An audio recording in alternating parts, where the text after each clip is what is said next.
Ross A. Prepper. Today I'm going to be going over my travel door lock set. So I have all these, you've probably seen them, especially these ones here.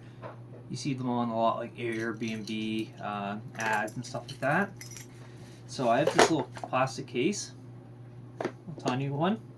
So I keep all the stuff in it. So basically what we have here, we'll start off with these ones because these ones are the cheapest. These go for about $4 or so. And I have two of them because they're so lightweight. And what this stuff is for is if you're at a hotel or where people have access to the building and with keys and stuff like that. This allows you to lock from the inside and they can't gain entry.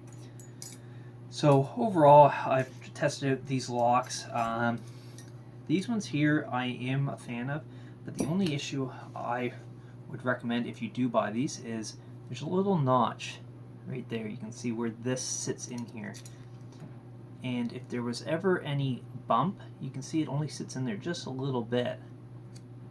So what I would recommend is notching that out just a bit more so that it sits in there a bit better, because any little bump, it could knock it out.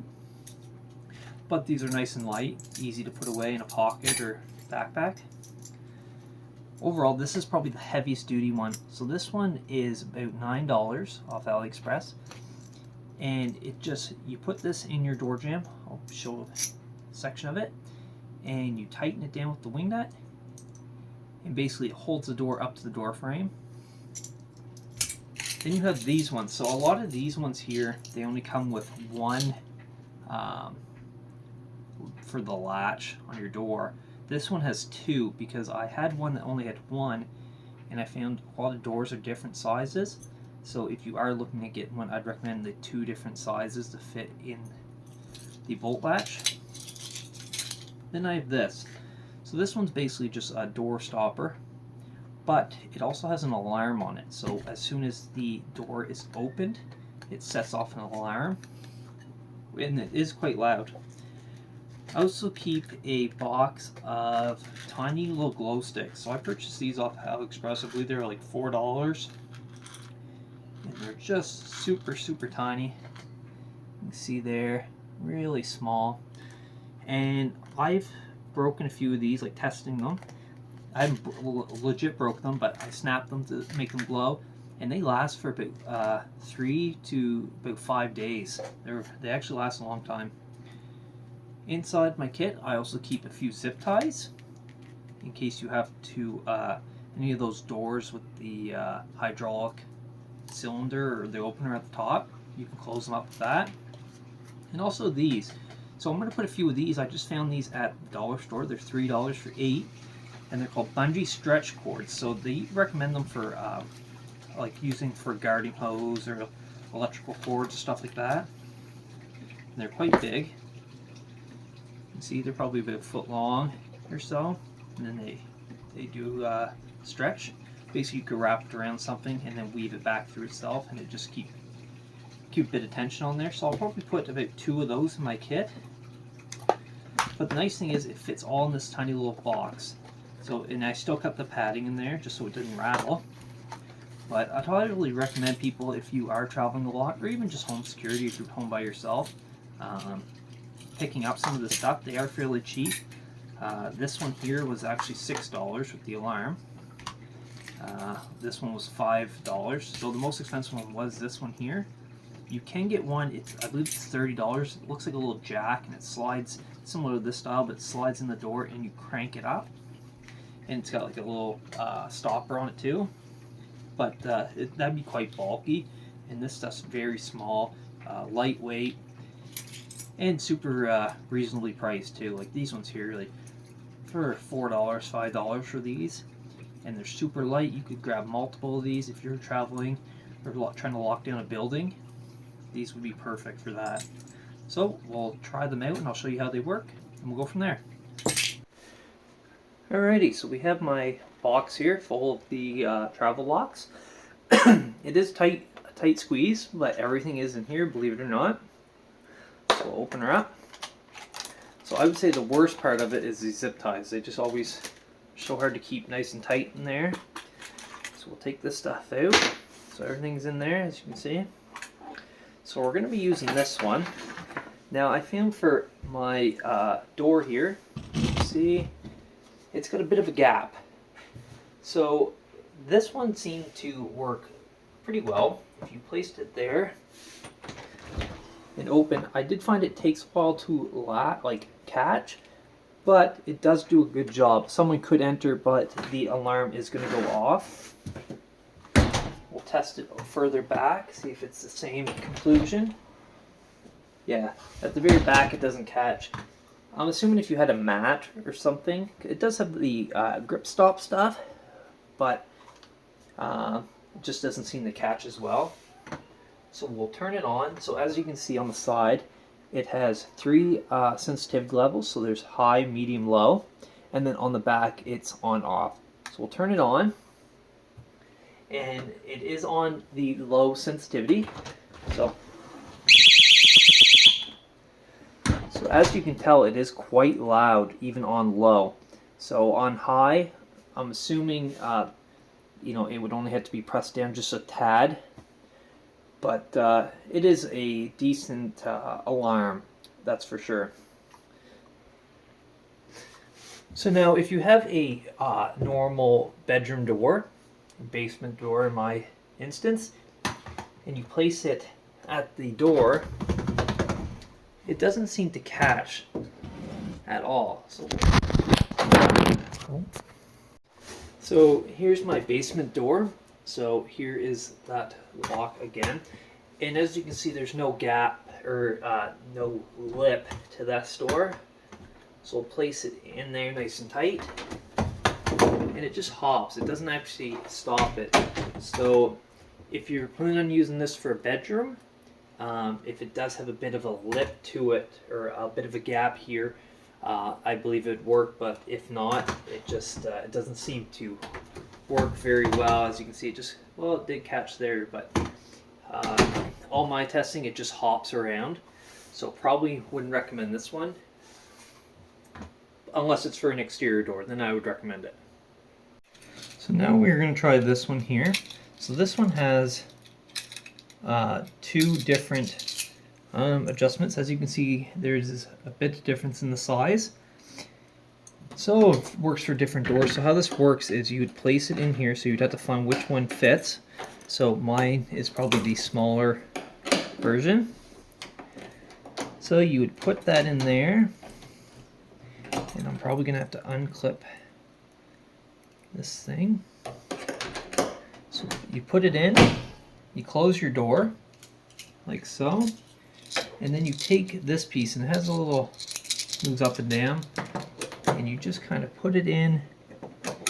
It's always kind of, this one's a little tricky. Basically you put it in like that, and when someone goes, here's another angle on this side, so you can see it's on the door here. So when someone tries to open the door, there's only a little bit of slack in there to actually open it, and then to take it off, you just kind of have to wiggle it, and it comes right off. And then you can hold this, open your door, take that off, and everything's back to normal. Now this one does work very well. The one I had previously only had one hole, so I ordered this one where it has a larger one and a smaller one for 2 different doors. The reason was I tried putting the smaller one in a larger door, and it just wiggled, and I was actually kind of nervous that it wouldn't work. And 2, I tried on another door and it was too big, so this one fits perfect. So 2 different sizes, and for the price they are fairly reasonable. They're a little bit bigger than these ones here, but there is more adjustment in a sense on this one. So our next test, we will be using these ones here. So basically it just comes with a little piece of elastic with this clip. So it basically works the same way. You would put this in your door, like so. Then you take this little piece here, and you put it as close to your door as possible, and it does the same thing, as you can see. Now, as you also tell, it is dropping a bit. Not that that does impede it at all, but I always feel like if someone was to wiggle this enough, like I just did, it came right out. And the reason is because these little clips only have that little notch. If you do buy these, I would recommend taking a little saw or a grinder and just cutting it like another about halfway up, and that should solve that issue, because then it would sit a little bit further down, whereas right now you can see it's pretty well flush with the bottom. If it was about halfway down these slots, I wouldn't be worried about it coming out at all.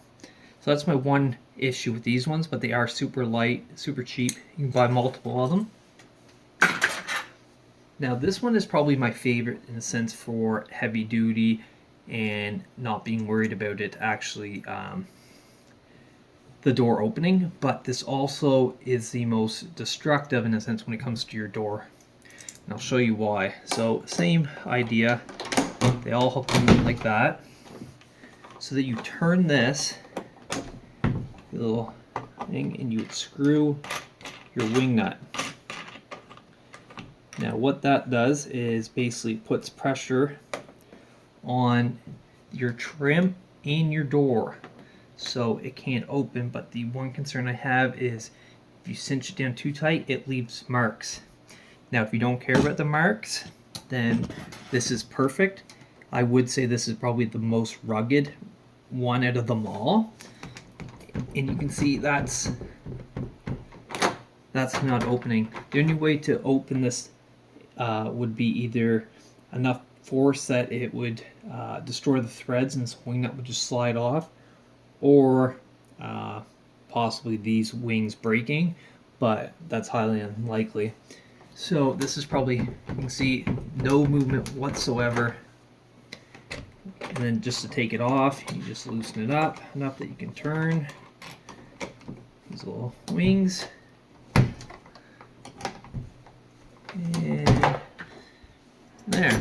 And you can see it left a mark in my trim and on the door there. My one issue, the only issue I have with this is if you have very thick trim on your doors, there's not enough thread to actually come back and go in there and on your trim. So it's too bad they didn't make a bit longer of a threaded rod coming out, because that would be perfect for any large trim work. I had this issue with the door I went to use on at an Airbnb, and the door was recessed a bit more and it just caught the edge, but if it had a bit more thread it would have done a better job. So I actually, instead of using that, I used this one instead right here, which did the job perfectly fine. Another issue, although this is one of my favorites, I am going to show you. So on this door here, it's a very tight gap between the in between here. So this one, it's fairly thick, like, you know, it has threaded rod. So to put this in, it's almost impossible because there's no clearances. It does go on, but super tight, and if you ever had to get it off in an emergency, good luck to you.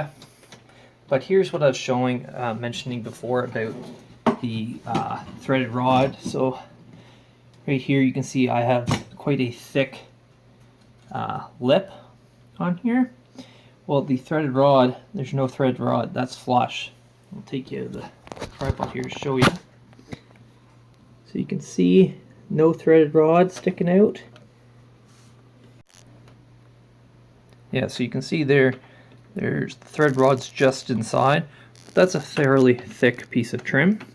So in order for that to work, you would have to either put a little cut in your trim or find one with more threaded rod, but I believe they're all about the same. So you're kind of limited with this one on your doors, especially with trim. So if you have just a normal thin trim, this would work very well. But those with larger trim, it's not going to work. So I hope this video helps you out here. If you're looking for probably the most versatile lock, I would recommend this one where it has the two different latches for different doors. If you're looking for a super cheap lock, super lightweight, I'd recommend these ones. But remember, definitely make the improvement and put a little bit more notch on this. If you're looking for the most heavy duty, this one. It's also the most expensive out of this whole kit. And if you're looking for one for a basement, this is especially good for basements if because the alarm, then you know someone's actually down there. Whereas if you have anything like this, they get in, then you can't hear them. You may be able to hear them upstairs with the door slamming, but this guarantees that you know someone's in your house. Also, the zip ties, always super cheap for these. And multiple uses. If someone does break in, you can use it as restraints. And these little elastic bungees, I'm going to do some more testing on these, but just another versatile tool to have, and multiple uses as well. And glow sticks. Now, if you're wondering why you have glow sticks, if you go into a large building, you could set these up as markers too, to say if you have a lock on a door, or just to mark different things. But they're super small and they don't hurt to have. Like, they're super tiny. They're almost like just as big as a grain of rice here. But highly recommend. And if you put it in this like a small little travel case like this one, this is just something cheap off AliExpress. Something came in it, but it works good for a bug out bag or even a suitcase backpack. And people who travel abroad, especially, I'd recommend having some of this stuff. Definitely put like one of these in your bag, and probably one of these would be the go-to for kit. And it doesn't hurt. These are super cheap, so you can have multiple of them. Lightweight, so they're not going to hurt if you're traveling. Your cost for flights and stuff like that, the weight. So highly recommend. So I hope this helped. If you like this video, please like, subscribe, and comment what you guys think. If you've heard of different locks or different style travel locks, link them in the comment. I'd love to do a review on them. So thanks for watching.